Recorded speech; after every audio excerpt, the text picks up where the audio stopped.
నమస్తే అన్న, అందరికీ నమస్కారం. కువైట్లో ఈ రోజు నుంచి 3 రోజుల పాటు సెలవులు రానున్నాయి.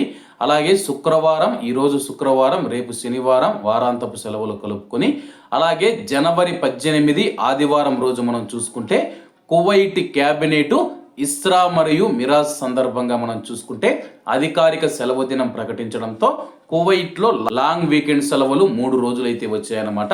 వివరాల్లోకి వెళితే కువైట్ సివిల్ సర్వీస్ కమిషన్ ఇస్రా మరియు మిరాజ్ పండుగను పురస్కరించుకొని ఆదివారం జనవరి 18, 2026 సంవత్సరం ప్రభుత్వం సెలవు దినంగా ప్రకటించింది. కువైట్లోని అన్ని మంత్రిత్వ శాఖలు, ప్రభుత్వ సంస్థలు మరియు ప్రభుత్వ కార్యాలయాలు జనవరి 18 ఆదివారం రోజున పనిని నిలిపివేసి సోమవారం జనవరి 19న యథావిధిగా కార్యకలాపాలు తిరిగి ప్రారంభిస్తాయని చెప్పేసి ప్రత్యేక పని అవసరాలు ఉన్న సంస్థలు ప్రజలకు సేవలు కొనసాగిస్తూనే తమ సొంత కార్యనిర్వహణ షెడ్యూళ్లను ఏర్పాటు చేసుకుంటాయని చెప్పి సివిల్ సర్వీస్ కమిషన్ ప్రకటించింది. ప్రస్తుతం మనం చూసుకుంటే జనవరి 18 ఆదివారం వర్కింగ్ డే, అందరికీ తెలిసిన విషయమే.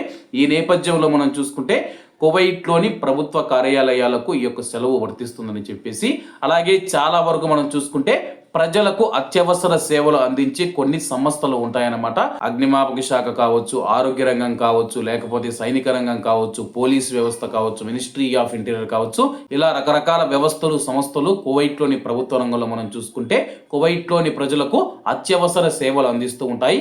అటువంటి అత్యవసర సేవలు అందిస్తూ ఉన్న సంస్థలు, అలాగే ఏవైతే వ్యవస్థలు ఉన్నాయో, ఎందుకంటే ప్రజలకు అవన్నీ అత్యవసర సంస్థలు, ఎమర్జెన్సీ సేవలు కాబట్టి వాటిపైన ఆయా అధికారులు నిర్ణయం తీసుకుని ఉద్యోగులకు సెలవులు ప్రకటిస్తారు. ప్రైవేటు రంగంలో ఆయా యజమానులు నిర్ణయం తీసుకుంటారని చెప్పేసి, అలాగే కువైట్లో ఇళ్లలో పనిచేసే కార్మికులకు ఎక్కువ సెలవులు అయితే వర్తించవన్నమాట. కాబట్టి కువైట్లో ఉన్న భారతీయులందరికీ, కువైట్ ప్రజలందరికీ, ప్రవాసులందరికీ మన యొక్క ఛానల్ తరపున మరియు యూసఫ్ కార్గో వారి తరపున ఇస్రా మరియు మిరాజ్ పండుగ శుభాకాంక్షలు తెలియజేసుకుంటూ అందరూ బాగుండాలి, అందులో మనం ఉండాలి. అందరికీ నమస్తే అన్న, జై హింద్.